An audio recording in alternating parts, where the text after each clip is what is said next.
Hello and welcome to the Avrum Rosensweig Show. Welcome to one of the internet's best podcasts, where we dive deep into the lives of the extraordinary and fascinating people who leave an indelible mark on our world. Join us as we explore their captivating stories, remarkable achievements, and unique perspectives that shape history and inspire generations. Get ready to embark on a journey through the lives of inspiring people unlike any other.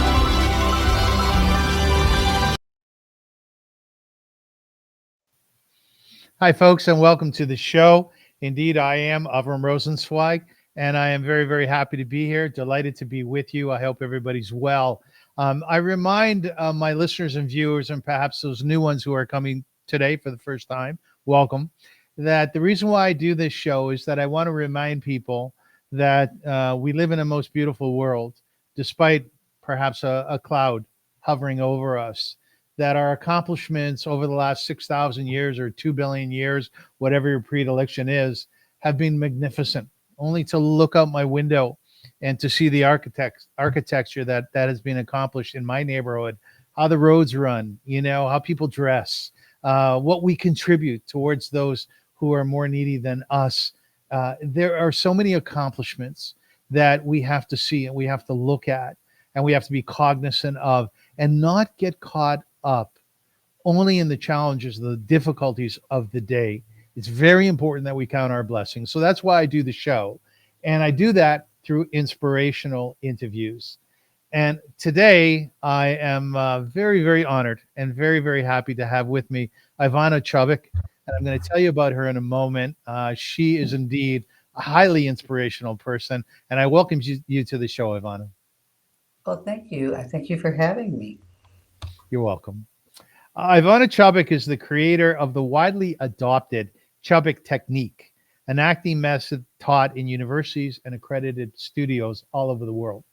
Her students, Halle Berry, Brad Pitt, Charlize Theron, Gal Gadot, Sylvester Stallone, Eva Mendes, and Shia LaBeouf, among thousands, have gone on to win major awards, including Oscars, Emmys, and Tonys. Ivana is also an author of a best-selling book called The Power of the Actor, The Chubbuck Technique. It is a magnificent book reflecting Ivana's thoughts and techniques about acting and life itself that we can win if we set out to do so by overcoming our trauma and challenges, that the actor can inspire hope and convey the belief that individuals can indeed affect change. The Power of the Actor is filled with fascinating, inspiring behind-the-scenes accounts how actors, writers, and directors have mastered their craft and accomplished success in such a difficult and competitive field. And the book has been translated into over 20 languages. Australian actor Travis Fimmel said about Ivana, her book, and her technique, Ivana has taught me that a character's intentions are best revealed within behavior, that behavior can contain the layers and richness of their pain, desperation, and need. Because words can lie, behavior tells the truth. Ivana lives in Los Angeles, where she runs the Ivana Chubbuck Studio. Her daughter Claire is an award-winning filmmaker and a Chubbuck teacher. And her legacy for furthering Ivana's mission of empowering through the arts. So, thank you so much for joining me. Delighted to have you as a guest. Well, let's get to it. Yeah, let's get to it exactly.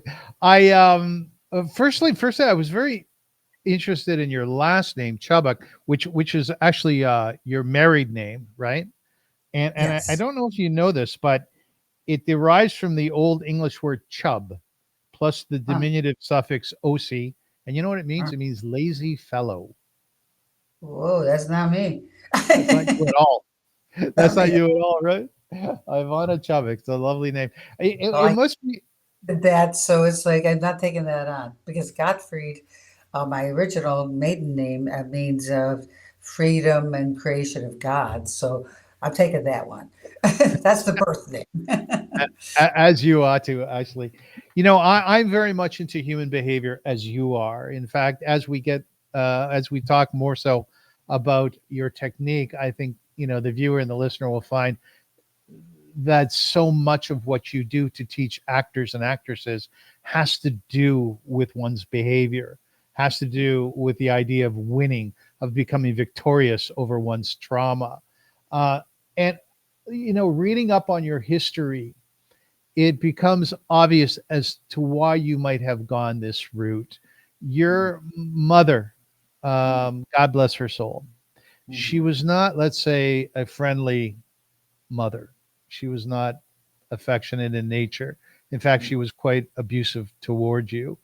And in some of the interviews that I watched of you prior to this one, you would say that your mother said awful things to you, that you would never succeed in life and you wouldn't tell. And I want to share with you that I had a similar experience with my father once sitting down with me and saying, Avrum, you and I will never be successful. And that broke my heart. And it's a narrative carried with me always. Yet you overcame that. How did you manage to overcome such difficult beginnings? I think what people don't understand is that it's because of um, those things that have happened to me, and that's just like skirting the edges of all kinds of other um, things that I have done and been a part of that has been very, very self-destructive and also very abusive in at me. It's like we are what who we are as people is we have choices. We have a choice to make with the information of our pain, our issues, the things that have happened to us, and it's a road, two roads, two choices to make. The road of least resistance, which is to let it just bring you down, be defeated, be self-destructive, believe in the narrative that's been thrown at you, or the path of most resistance, which is the one where you have to use, in spite of and because of the things that have happened to you, that you're going to overcome and win. And you have to have that kind of, I'm willing to be beat down. I'm willing to be told, have naysayers. I'm willing to deal with more abuse to try to overcome because it's the people that say um, that that allow that information, the bad things that have happened to them, and just life, general life, and that they allow that to be the narrative that you continue to live out, and then ultimately at the end of your life, you wish you had done something different. I made a choice that I said, I know it's going to keep happening, and I know that I'm not over it. That it's never over. Things are going to keep going on, but it's how I take that information in is how do I resolve with that information? What is the life lesson here that I needed to learn so I could keep that kind of thing from continuing to happen in such a dynamically horrific way? How do I find catharsis with that information, with that life lesson, and then to be able to allow myself to move on to the next part of life happening and things going on. There's no it's a constant process of being seeing things as like as pain can equal prosperity. Pain can equal prosperity if you choose to make it so. So it's the process of thought, soul searching. It's a thought process of saying, "Am I worth all the bad stuff?" And to yourself, well, no, I feel like I'm worth more. But in order for me to be able to really truly understand how to overcome, I have to understand what happened. So I have to like understand the psychology of why so and so did whatever they did to me. What happened to them? It's not just about me. And if I just explore my experience, then I'm going to it will be a difficult thing to get over. But if I say these people, this person, depending on the circumstances, I've had more than my mother being a problem. My age, it's 72 years old. There's been plenty, a couple of marriages, and just life happening, things going on. Um, Teachers that have tried to screw me over and start their own schools, saying that they were my technique, and on and on and on. There's been so many things that have happened, but each one becomes a new adventure to like, how do I overcome this one? How do I use the pain to explore growth? How do I use the pain to win with? How do I win? What does win mean? Win doesn't mean that you actually have like an award in your hand, like you, or the proverbial award. Winning means trying to win. Winners are people who try to overcome and win. They're not necessarily people who actually have the prize. So I always use the example of Rocky. Rocky One.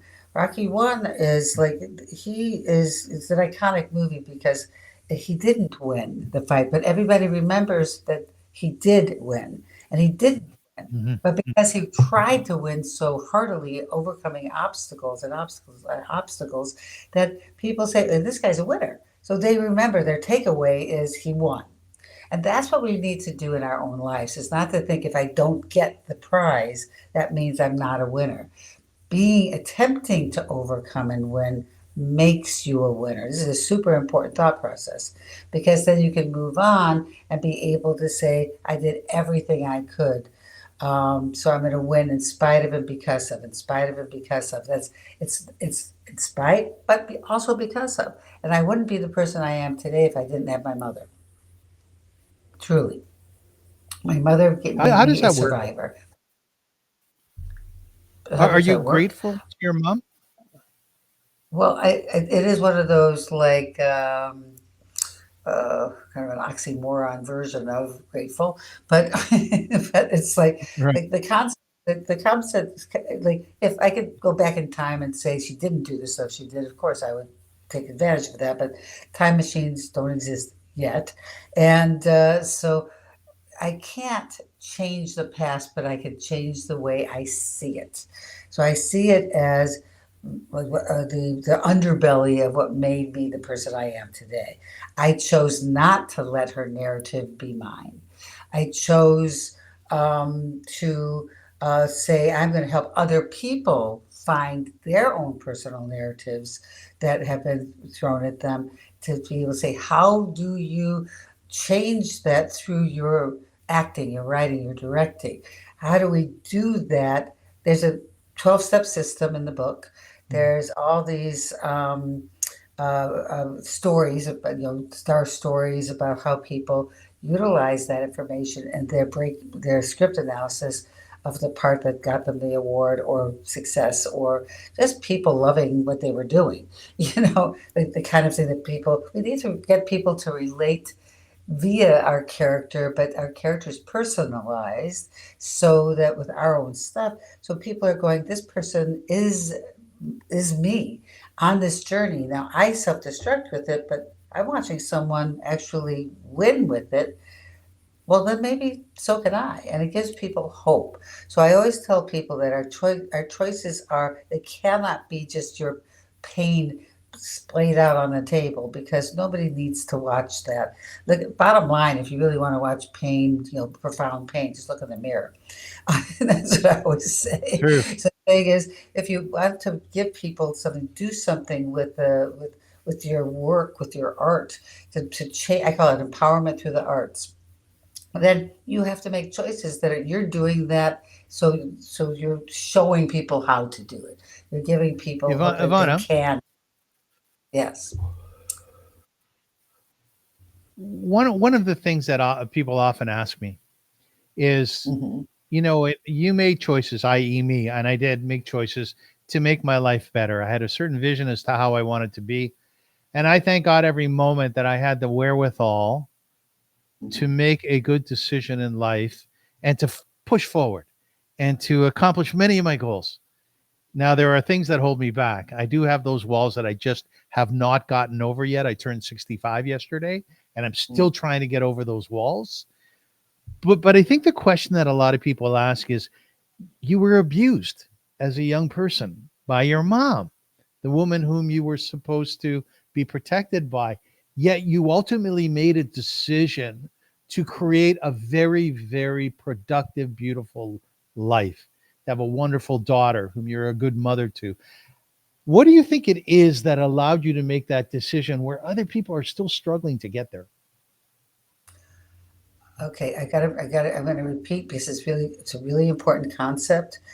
It's like I it life keeps happening to me. I have allowed a lot of continuous abuse from other people, and I just have to keep it's a work in progress always. It never stops. So, and my intention was never to be a famous author or a famous acting teacher. It was never the intention. The intention was to help others to help myself. I'm empowering others to help me. It is, in some ways, it is self-centered, uh, symbiotic reality. So it's like I'm helping others to help me. I'm not just selflessly giving. I'm giving to get back. And so I see Yeah. people, life's changed. They say it changed my life.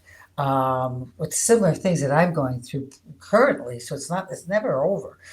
It's and then between with helping them through their work, and that therefore helps me to understand my situation for me to overcome bit by bit, piece by piece by piece.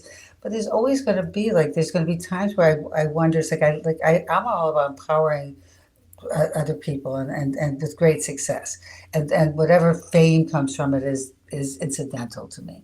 But I have allowed a lot of abuse in my life, and I have not walked away fast enough. I let it happen for long periods of time at the same time that I'm empowering other people, and then finally getting that enough information to be able to move on. So it's a constant work in progress of us finding our way and to be able to help others on their journey, which is and the most important aspect of it. You're not alone. I haven't figured. I'm not Yoda, you know. I'm not the guy from Tibet. So I am not. Dalai Lama. What I am. I'm Dalai Lama. Yeah, that guy. So it's like I'm not. Yeah, yeah. I'm somebody, a human being of getting through life and seeing the beauty of the pain because it makes me a survivor. It makes me someone who's learned a lot about people in life, become a more informed, evolved person as a result of a continuous things that come at me and how I deal with it via my teachings for other people. So I help you to help me, whatever it is. And so that's what we look at, like when we break down a script, is what is the mission for the character? How does that relate to your mission that you're trying to deal with in today's world? And which is based, psychology is based on things that have happened before that make you like make today's life decisions. And so, how do we make them a more powerful statement, a dynamic journey? Which is, I want to see someone who's trying to win, not sit in their stuff. I want to see people be able to find some version of catharsis as the character, and then hopefully for your personal needs as well. Um, the issue is it's never over, and anybody who thinks that like, well, I'm a loser because I didn't get to that place. What makes you a winner is it's a constant, you know, it's a constant attempt to overcome and win with using the pain, not ignoring it, not pretending, being in denial about it, because that just festers it. The stuff that hurts you that you don't really look at, I mean, deeply look at, then what you're doing is letting it fester and then becomes, I call it emotional cancer. So it's like it festers and it creates all kinds of like issues that you shouldn't have to have if you just look at it. It's like I am somebody who, like with my mother, for example, she's not the only person that's done stuff. It's like it's again, life happens. People die that you don't want to have die. People break up with you that you wanted to stay with. Someone that you love very deeply doesn't love you back. I mean, I could go on and on and on. Life happens, but how you take in that information should not determine a negative narrative, but a survivor's um, need to overcome and win with it. It's just, and it sounds simple, but again, it sounds more simple than it is to activate. But there's a system in the book that is like, but for actors, writers and directors, but it also seems to serve for people that are um, in other fields, and also not just about work, but social relationships too, because basically acting and or writing a script is always about human relationships and trying to overcome whatever is on the page that creates the obstacles and the drama of whatever your overall objective is, and then therefore your scene objective, and on and on and on. And and so it's like it's constant work, but it's satisfying work. Because there's light on the other side. So that back to the choice of the path of least resistance, which is it's easy to take your pain and be defeated by it. That's easy, least resistance. Most resistance is going to be spiders and snakes and rain and sleet and branches bumping into your head and rocks being thrown at you. But when you get to the other side, it's like, I did it. It's so Yeah. satisfying that you Yes. What I find very compelling as well is I would say with all confidence that I'm a really good dad. I'm very confident of that, and people tell me that all the time. I get a sense you dedicated your book to your daughter. You said you've made the journey so much greater. You speak in terms of one who would be a really good mom. How did you manage to figure that out? And I'll just preface that by saying I've always felt that I'm not enough for myself. I do this podcast because I want to learn from others about who they are and then apply it back to myself, as you were saying before, right? yeah, Right, exactly. How did you figure out how to be a good mom? I try to do everything opposite that my Right, mother. right. You just do the opposite, exactly. Yeah. But here's the thing, 'cause there's no perfection in anything. The idea is there's a whole new set of problems that erupt from trying not to be something else. Yes. And so I could, so with my mother's like a nurture and her abusive words, I would hover over my daughter because I once, I just as an experiment at 15, left home for 2 weeks to see if I would be missed. Now I have six brothers and sisters, so maybe she just didn't notice in her countage that there was someone missing. But nobody ever tried to find me. And Yeah. so the Interesting. thing is like I became a hoverer. So I became too much. So it became made her feel like, and she honestly told me to stop doing that because she said, you make me feel like a loser because I feel like you're hovering equals you don't think I can do it myself. So it opens. I'm just Yes. giving you one example. So in the attempt to not be what and that's most parents really do try to not repeat the sins of our own parents. But in the attempt to do so, we will create a whole new set of things that we're trying to overcome. So I would like to say I'm a good mother, but I'd like to say I'm a work in progress of being a Yes. good mother. My daughter is 37 years old, so the thing is, it's like, and we have a great relationship. However, there's struggles. There's always going to be struggles because there's going to be things I'm doing in an attempt to be a great mother that's actually turns out to be a really terrible thing to do to her, um, or um, or she misinterprets something that I'm doing again in the attempt, or and here's the other very important thing, Avrum, that in our attempt to overcome and not be our say in my case my mother, there still exists inside of me my mother because that's what I grew up with. That's the role model that I know. So there's been times where I'd really literally start to feel like I wanted to get violent and I'd have to stop myself. There was a couple times when she was little, when she was 4 or 5, when she was just out of control because she didn't have all the language and the skill set to be able to have a true communication, but she would just react like children do, and I'd feel like that need to go do violence, and I'd lock myself in my room, and I'd say, Claire, you need to go someplace else because I'm calming my natural and organic impulses out.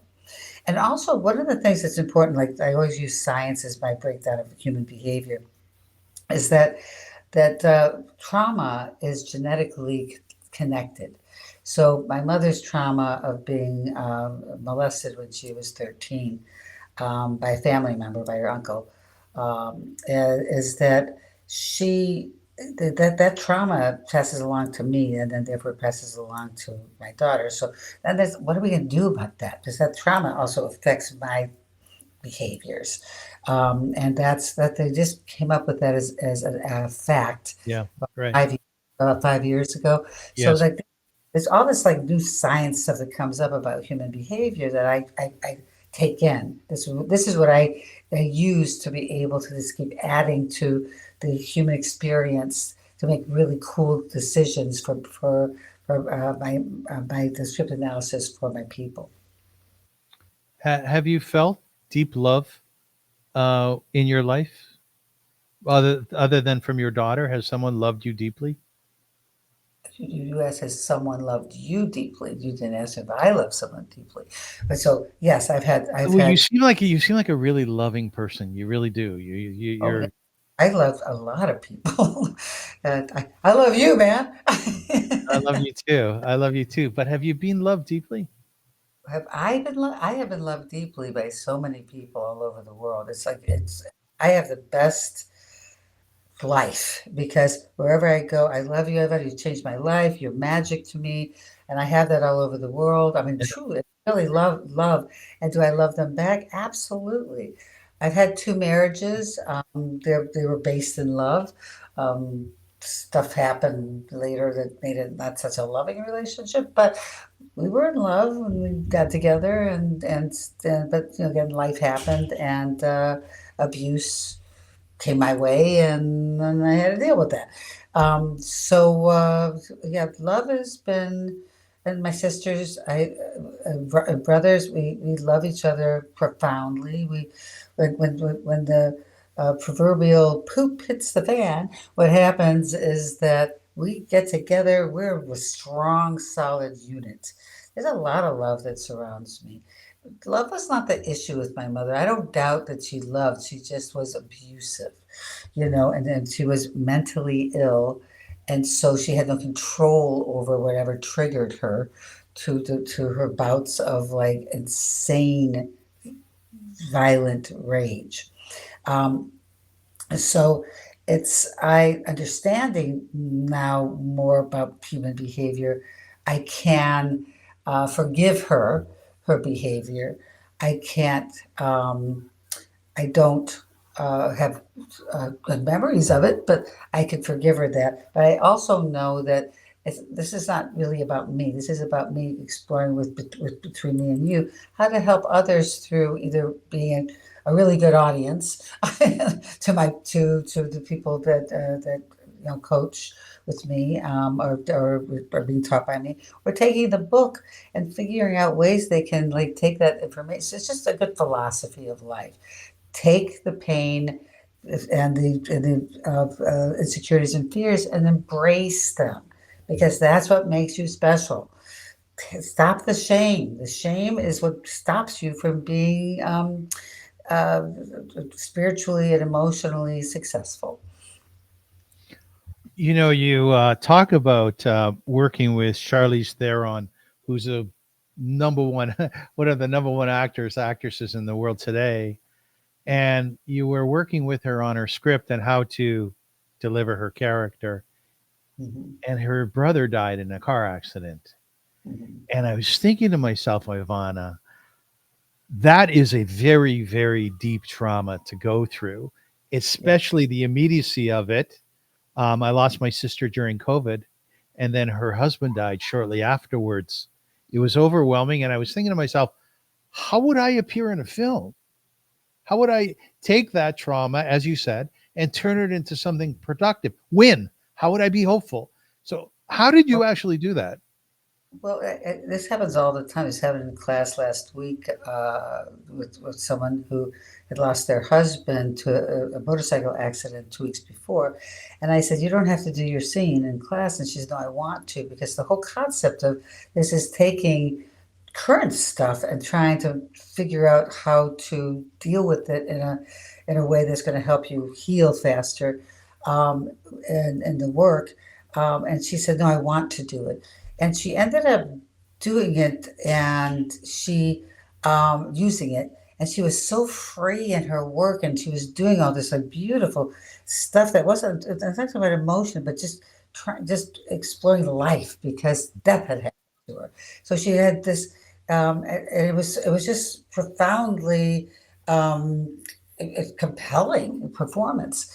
And so I said after, normally I give notes, but I said, look, I don't really have notes for you because that was beautiful, but give me three adjectives of how you feel. And she said, freedom. I said, huh. And then she said, I don't care if anybody judges me. That was two. Three, she said, I feel beautiful. And I said, wow, that's pretty amazing. That's what people get when they work this system. That's why a lot of people say it's dangerous to bring up this stuff, or how could I bring up Right. my death of, but if you use it to overcome and win with it, and in her case was to heal, that was the win. She actually it really opened up. I mean, she looked brighter and lighter. And before she did the scene, she was weeping. And after I felt like there was a weight, literal like energy weight lifted off of her, and her skin had color to it, which she didn't have before. She just seemed like she was. There was this kind of sense of this peace, But when she said freedom, I don't care if anybody judges me, and I feel beautiful. And it was like, wow, that's what we do. That's what we do. And so with Charlize, that's what we did. And there's a lot of people who have dealt with like very important traumas or losses, I should say, that were current, that they gave some of the best performances of their lives using this way of thinking. Just a way of like applying it. But again, it's a process. It's hard work to be good. It's a lot of work to be good at anything. And you have to have a strong work ethic. And my book is read and reread and reread and reread. It's considered like, kind of, it's just new information you get every time you read it. Now, the new one, the updated revised, is 20 years worth of new information, the 20-year Yes, anniversary. I So know. there's all these things I've Mazel learned about people. Oh, thank you. And tov. the that I've learned from 20 years of being all over the world. But before the first book, I had never done overseas workshops, different cultures: China, Japan, Australia, Italy, UK. Philippines. Huh? Just yep. And the bottom line, that's what I figured out. We're all the same. We've all experienced the same Yes, stuff, and we have yes. came from the same things, and we all self-destruct in the same ways, and we all feel defeated in the same ways. We also can also grow and see it differently and construct, not self-destruct, construct. And I would say, take your pain and make a beautiful picture out of it. And how do you do that? It's you got to read the book. Also, it's an audio version too. So to me, people listen differently than they take in as a reader. So my feeling is, if you want to just pick one, pick reading because you take in more as a reader than listening. But the combination, because I voice it, and I use the 12 steps in voicing it. So you'll have like me, like I'm actually talking to you personally. It was Mhm. very set up so I could do that. Um, it was very By the way, important Eva Mendes said about your book, she doesn't leave home without it. I that, said it's the ultimate compliment, right? yeah, I'm very curious when you're speaking about your student who had lost her husband to a motorcycle accident only a few weeks before. Yet when she stood in front of the class and stood in front of you and was acting out, obviously a part of a script, she felt free. Well, can you explain what happens inside of us? Because I've had that experience where I'll come into a podcast deeply saddened, deeply melancholy, yet I'll come to life during the podcast itself. What do you think it is internally that helps with that? because the my system is based on being proactive. So not just I'm just sitting in the information of her husband's Yeah. motorcycle, but being proactive and trying to um, make choices that are just doing things like make that person smile, make that person comfort you, make that person whatever the actions and beats are. That's a whole nother one. I think it's that's step six. But the specifics of how you do it, but why it happened to you, right? It happens to you in this way because you're helping your viewers, listeners, Yes. Yes. listeners and viewers, and to be able to say to listen to whoever you're talking to, and knowing they're getting that they're getting knowledge from this that's going to help change whatever they're going through today. And today go, oh, today I'm going through this. And I just listened to something Avram just had a conversation with it, helped me. And you know that's what's going on because me and you are having a conversation that we're both energized by, right? Mhm. And uh, and so it's like the idea that we both know that first of all, your questions and your takeaways are helping me feel good about myself, and then me responding to you is helping you feel good about yourself, and then that translates into your viewers having similar experiences because remember we're all the human animal. We all share similar issues and similar reactions to those issues like depression, anxiety, panic, defeat, and so knowing that first of all we're not alone. Everybody out there, you're not alone. We all feel these things, but it will make your journey a more fun factor, very important to have fun, will be your attempt to overcome things because anything, it's like anything, if we are really trying hard to do something, it's exciting. It's exciting to just like put yourself in the driver's seat and go, let's drive this car as fast as it can go and see what I can Yeah. and climb that mountain to the top, no matter what gets in my way of trying to get there. Because, God, once I get to the top of the mountain, I'm going to feel pretty damn good, no matter how many avalanches and I can't breathe and the food ran out and you know, all the bad things that could happen getting up the top of a very tall mountain. But once you get to the top or even near the top, you know, I did this.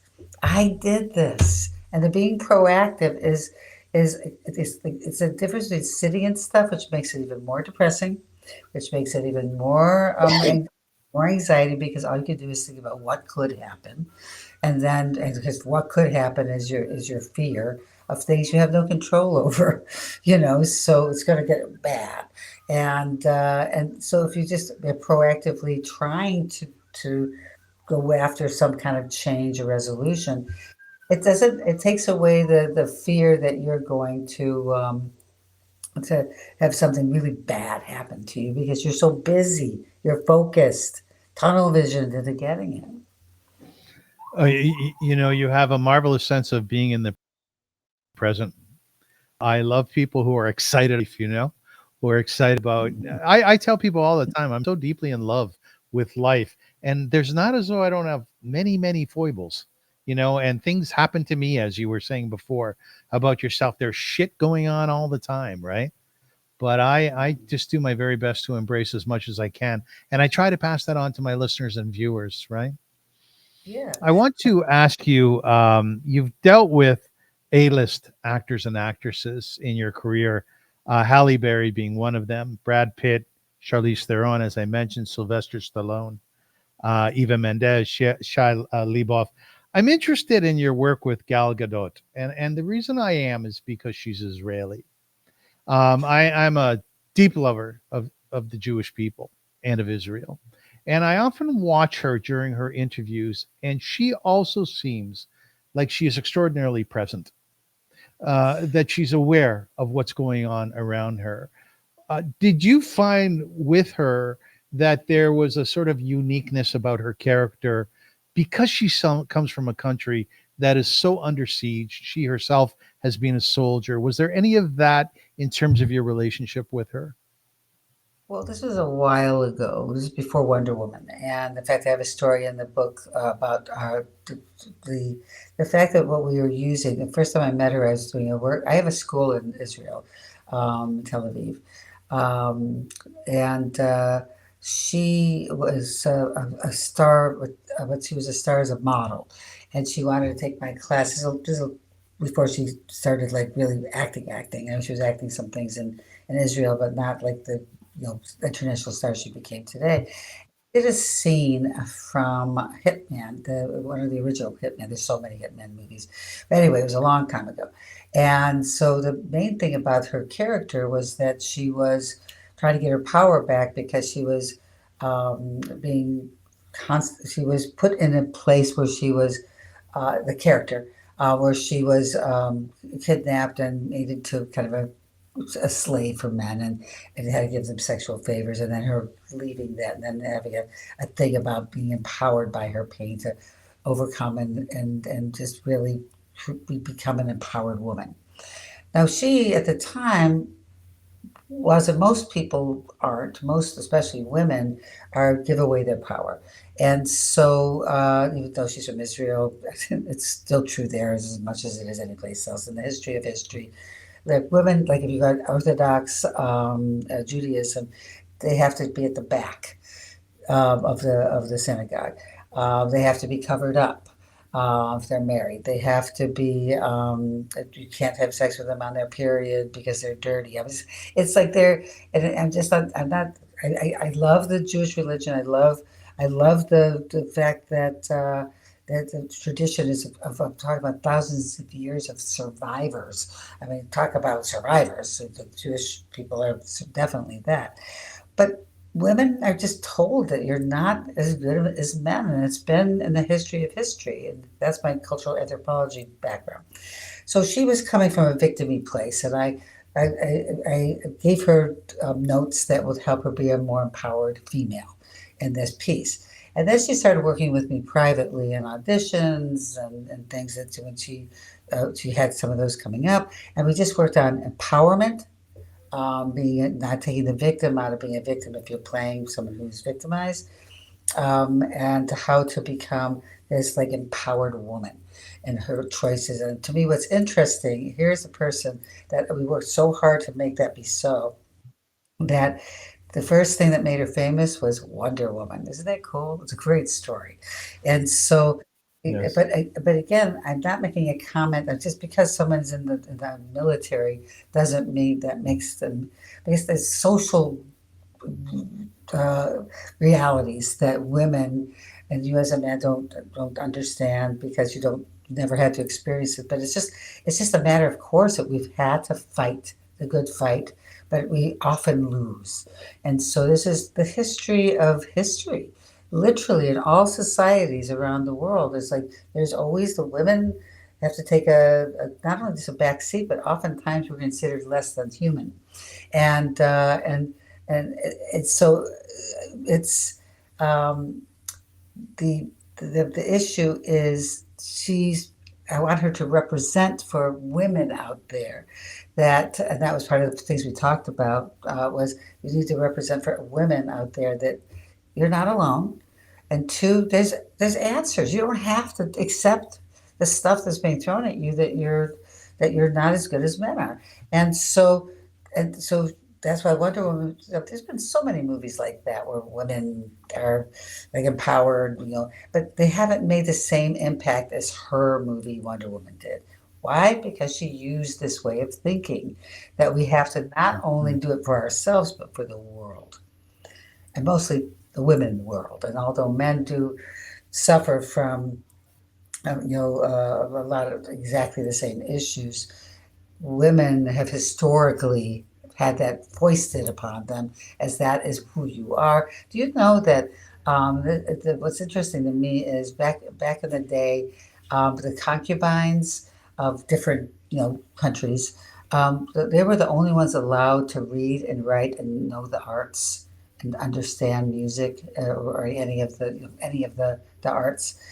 Only concubines. The wife was not allowed to read or write or be a part of the conversation.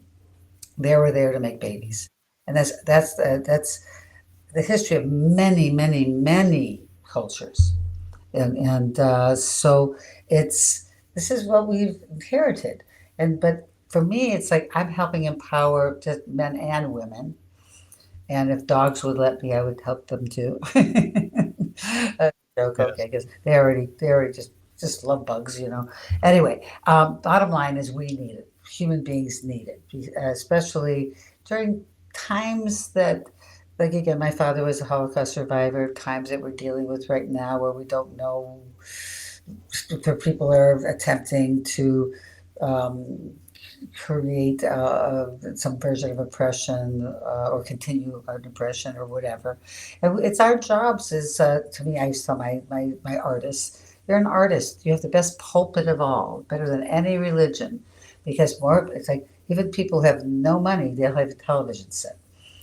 You know, Yes. so the thing is that they may not care about politics of people who don't have a religious, leaning, but everybody has the pulpit of the acting, writing, and directing world.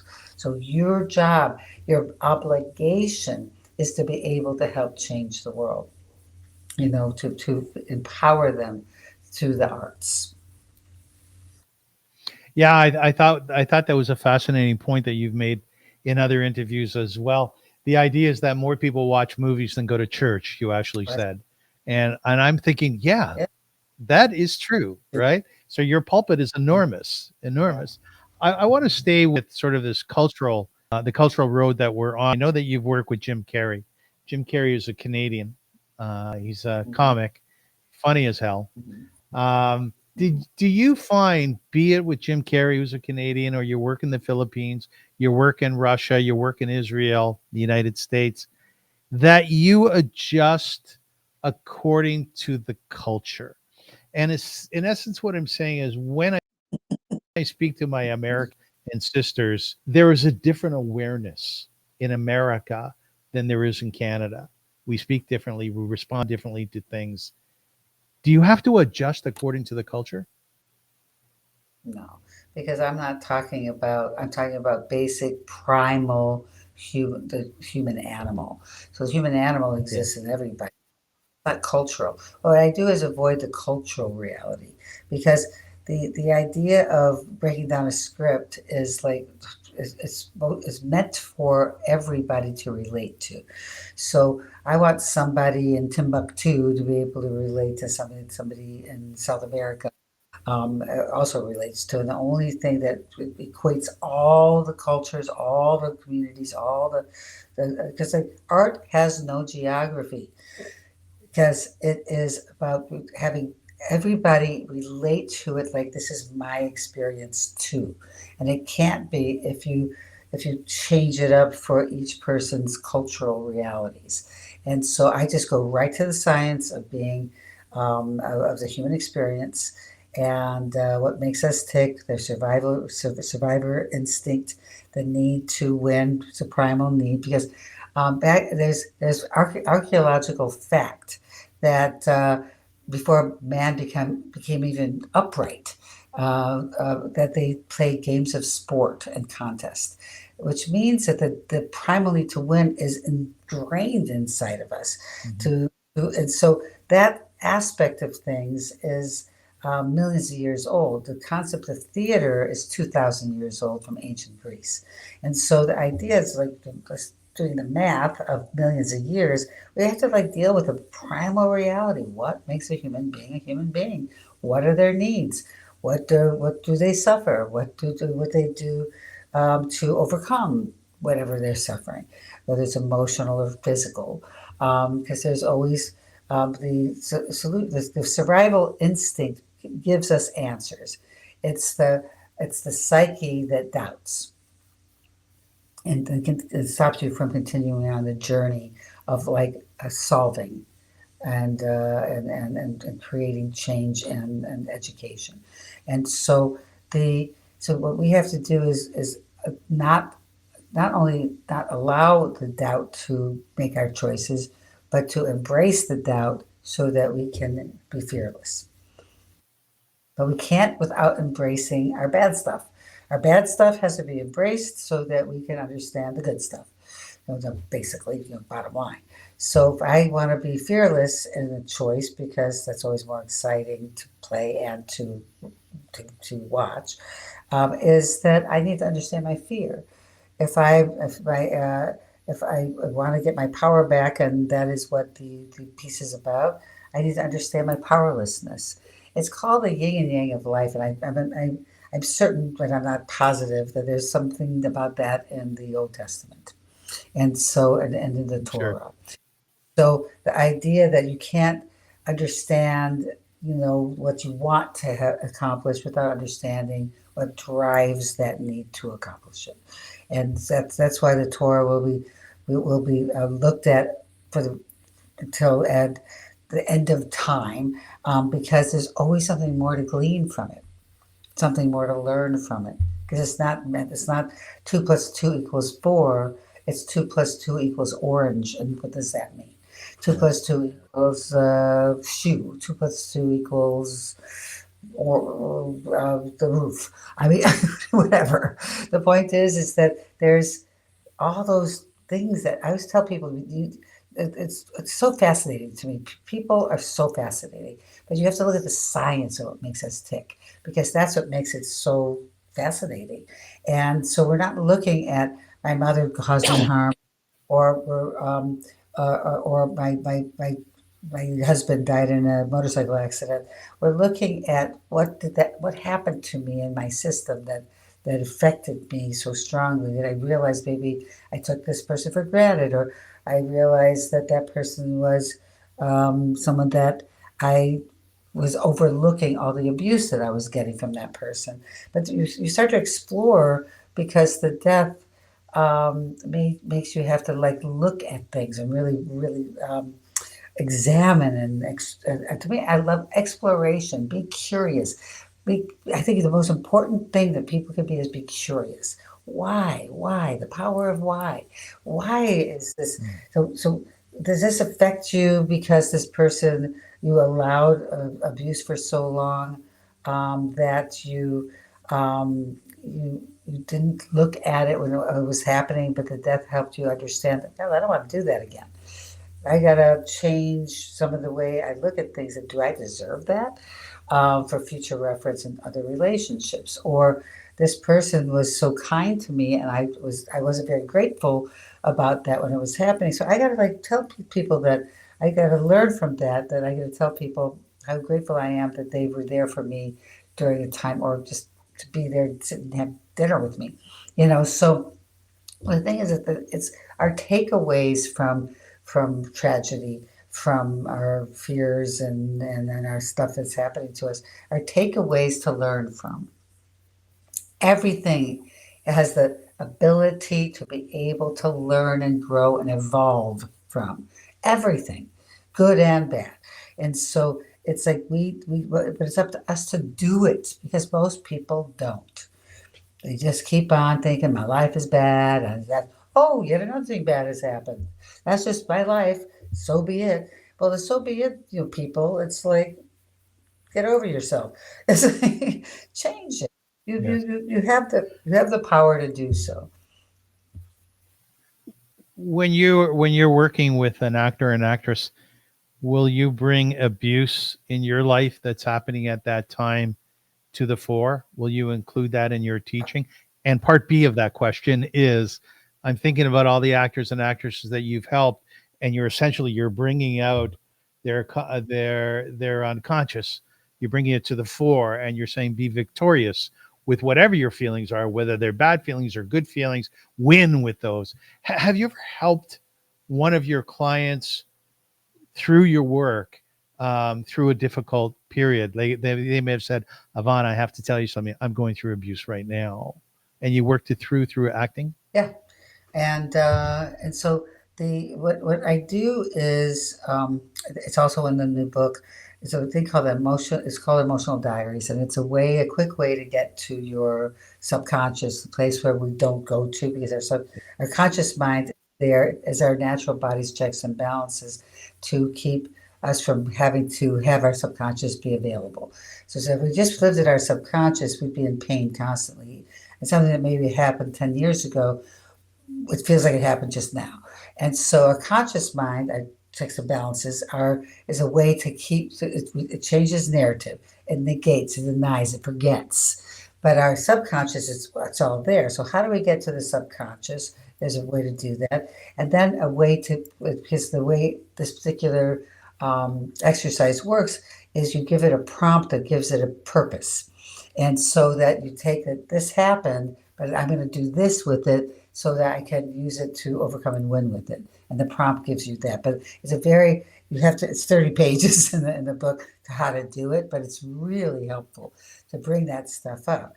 Now, what I do is I often times to help people feel that they can, sometimes people just don't know what it is because they've been in denial for so long that they just, or they just forgot that it ever happened, but they're still working off of that information.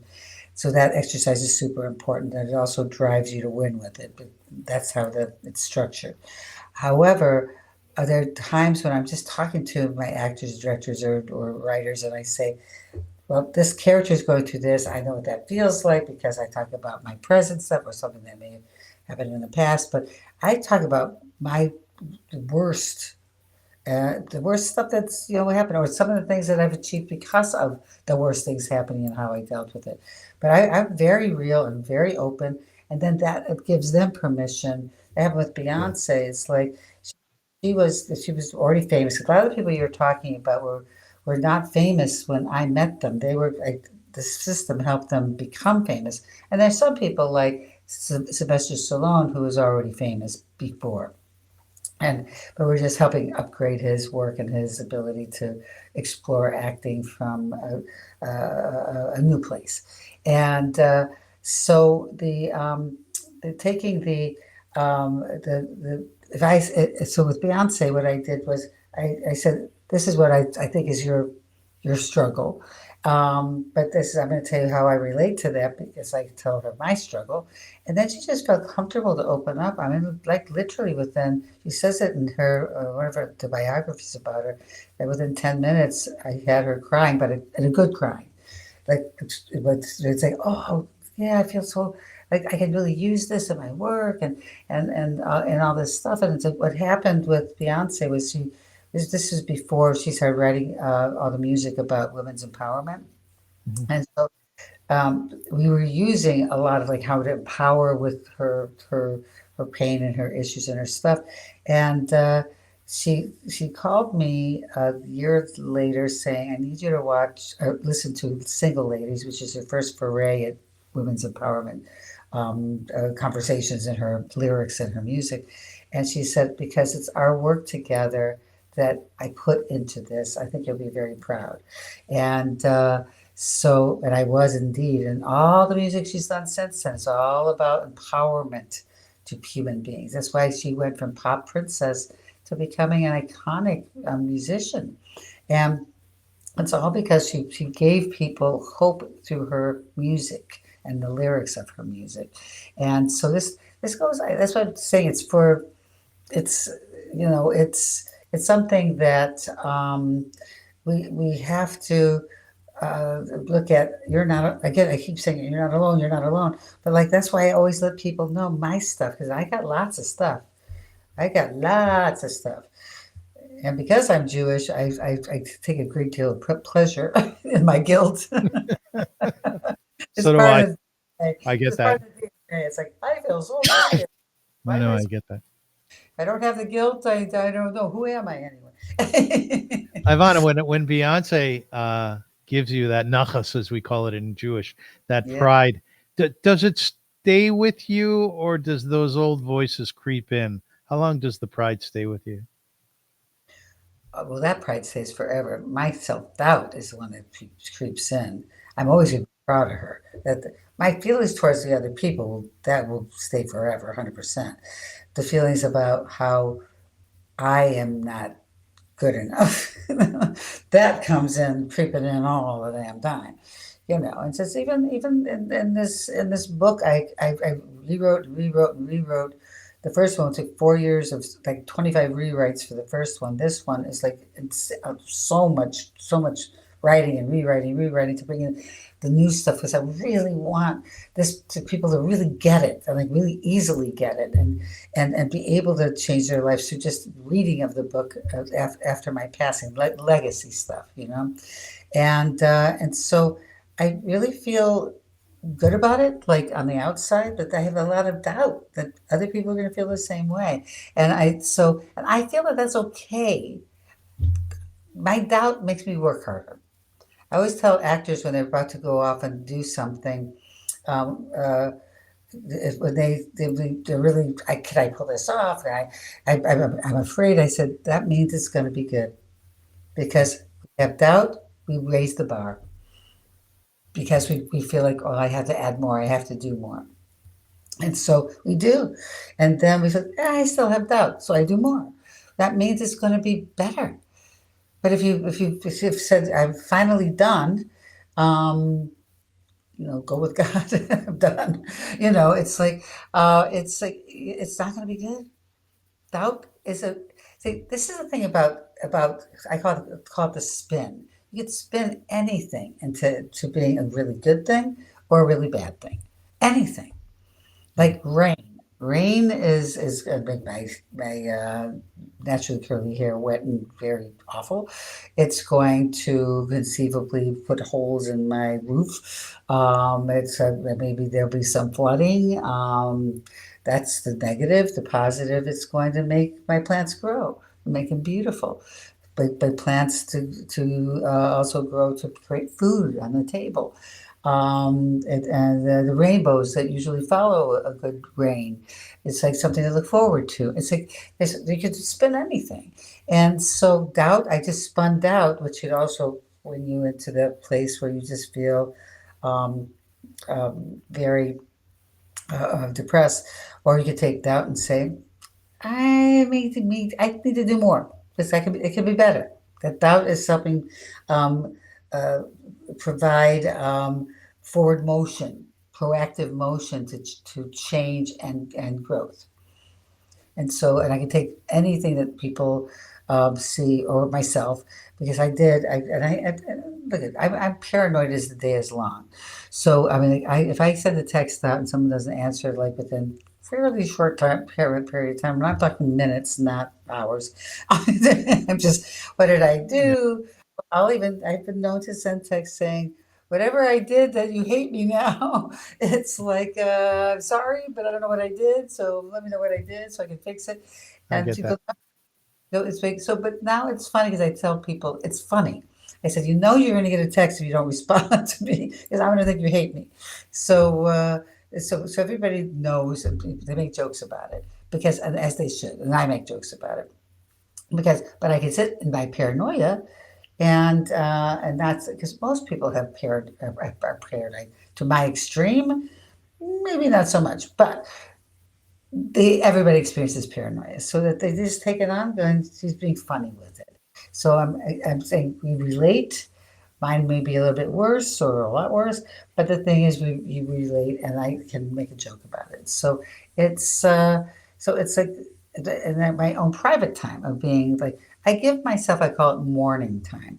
Mourning, not morning like in the morning. So when something bad happens, I need to give myself a couple of days where I can be depressed, where I can be like upset. Because if you don't give yourself that time, it's gonna find its way in a bad and ugly, awful way. Mhm. So I give myself a good old pity party, this party is part of pity party. So Yes, I send off a great party of pity and self pity. And then I do that. I say, good, now Ivana, let's move on. Let's move the F on. you. I like when you swear. By the way, in one of your interviews, you said fuck empathy." That's what you said. You know, yeah, I like that. I like you too. You're a lovely person, Ivana. Lovely person. And if I were studying acting, do you only teach acting? Writing and directing, but yeah. But Like, I just, yeah, if I start to do the life coach thing, I'm not a therapist. I feel that people who give advice, I mean, you could. I think my system bleeds into your life. I have many people use it as a self-help book, have nothing to do with That's entertainment what I'm art. saying. Yeah, that's what But I'm saying. but I don't profess that, and I want to make sure everybody understands Got and it. get that. But know that that's information that helps people that I know for sure helps because it's helped those people. But I have had people like I had a stockbroker, a doctor, a psychiatrist from Harvard, trained psychiatrist who said to me, "Your book should be required reading in the the psychology department of Harvard." And so it's just I get these kinds of like you changed my life. I'm not in the business, but you changed my life reading your book. However, I just think it's really wrong for people to put a shingle over their saying that I can change your life when they don't have the proper credentials to do so. I think it's dangerous, and I think people need to be trained to do that. But if you want to take on this book and you have no desire to be an actor, or you want to just try it because it feels good, because why not? Um, is uh, is that this book will help you as well. Just find conceivably. I know it absolutely works in the arts, but it conceivably can help you in your personal life too by just changing the way you think. Um, but I say it's for the character. It's for the characters on the page if you're writing or directing. But the for what your takeaway, if you really have like huge issues, you really need to seek a therapist. And I think that therapy is like really important. I've been known to I've spent a lot of money and time in therapy, and it's been extremely helpful. And it also has helped me to understand more about me and my things that have happened to me and my takeaways from them that have made me screwed up, is that I didn't understand them as well without the therapy. So therapy, and for anybody who's an actor, well, therapy will fix me. Therapy doesn't fix you; it helps you manage life better. It doesn't take away the pain. It takes away the ability to see it as pain. That's all therapy is. Therapy doesn't make you forget stuff or to change it. It just changes the way you operate in life with that same information. Oh, You know, I completely agree with you. My goal right now is to take the catastrophe in my life and realize it's not catastrophe at all. It's just the way I'm looking at it. It's life. And that helps me a lot in terms of my day to day, very much. If oh, Ivana, if tomorrow was your last day, God forbid, if tomorrow was your last day, poo poo. You gotta go would you poo poo. say poo poo poo poo? Would you say Ivana Chubbuck, well done, well done, you lived a good life? If tomorrow was my last day, I would I be able to say that? Yeah, absolutely. Um, Yeah. that's why this book has been written, is so that I can say that. Because my journey isn't over because I passed away. It's in the book. I love the passion that you put into it as well. In the new edition, I think the first one was 2004. Was it way back Yes. when? Yeah, You way you back. said there's a lot of red in this one, which is a power color. And Uh-huh. you talked about the hours that you put into writing, getting up at 6 in the morning and doing this till 10 at night. The incredible passion, right? There's a lot of red in, and that is because you see red as being a power color. Well, I do too. it is a power code. It is a power color. So I just want to take a moment to wish you congratulations on your success. And as I said before, you're a very interesting person because on one hand, I can sense your vulnerabilities and I can sense your strengths. I can sense kindness, but I can also see that you can be very tough around the table. That all comes out. Say, But I say am that again. truly, I am. I, I said I'm very kind. I think in terms of kindness. However, I could be extremely tough. I believe in you, and you're not bringing it. It's just like you got. It's like you have it in you. Let me. And sometimes I have just like tough love, tough love, tough love. But it's all the love is part of that equation. but sometimes some people are digging in their heels and they just don't want to believe in their own Yes. ability. And so it's like up to me to sometimes strangle it out of them. Yeah, well said. Exactly. But that's euphemistically, that is not like actual. So nobody should think that you're actually Yeah. strangling your clients. Now, No, no. I have been playing around with AI for the last few months, and Mhm. part of that is bringing a poem to Mm, my show. At the end of it, my guest. So, following is a mm, poem about Ivana Chubbuck, and it is mm, composed by, put together by AI. Here we go. In Los Angeles glow, where dreams take flight, Ivana Chubbuck crafts her art with might. A technique born from heart, her namesake's grace guides actors to truth in their sacred space. Hallie, Brad, Charlize, stars so bright. Through Ivana's lens, they found their light. Oscars, Emmys, Tonys, their triumphs soar. Her teachings, the key to unlock their very core. In the power of the actor, words take wing. A best-selling tome where hope and truth sing. Trauma faced, challenges met, victories won. She shows the way for each determined one. Travis Fimmel speaks of her wisdom clear. Behavior reveals what words might not dare. Pain, need, and heart in layers unfold. Through Ivana's craft, the truth is told. Her studio stands a beacon of art, where Claire, her daughter, carries the heart. A filmmaker bold, her mother's heir, empowering souls through stories that they share. Ivana, a guide through struggle and strife, teaches the brave to transform their life. With every role, her legacy grows, inspiring change where the spirit flows. What do you think? What do you think? I think that's beautiful. Is there a way you could get me that poem? That's beautiful. That's beautiful. I'll send it to you. And I usually hate AI because it takes away creativity, but that works for me, that one. That's not bad, It's, right? I will send it to you. yeah, I no, want to that's I really want to good. thank you very much for being with. Thank you. I enjoyed it very much. I think in many ways we speak a similar language. I think what I'm trying to accomplish on my podcast is what you're trying to accomplish through your work. And that's really nice. That's really nice. So thank you for that. Thank you. Could I put up my how to get in touch with be in the classes and the online class? Yes. There's online classes. There's and studio classes in Los Angeles and online classes for all over the world. So it's ivanachubbuck.com. Fine. I will put that in the notes too when I publish the podcast. Ladies and gentlemen, at the end of my podcast, I always like to sort of give out a synopsis as to what you might want to take away from this. And I think it's very clear. I don't think we have to reach too deeply that listen, life is tough.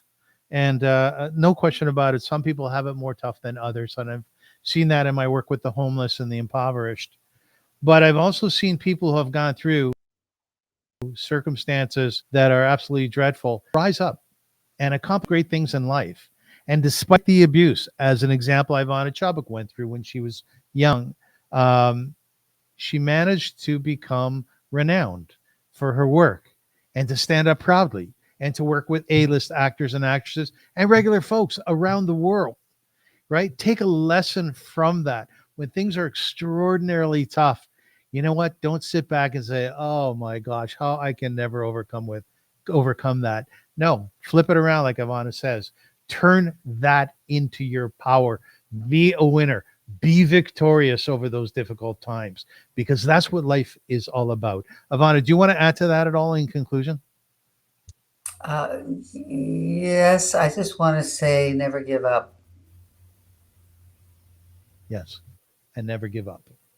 Ladies and gentlemen, thank you so much for being with us. I wish you a beautiful week until we meet again. As they say in Yiddish, the vernacular, sei gesund. Ivano, do you speak any Yiddish? Plots.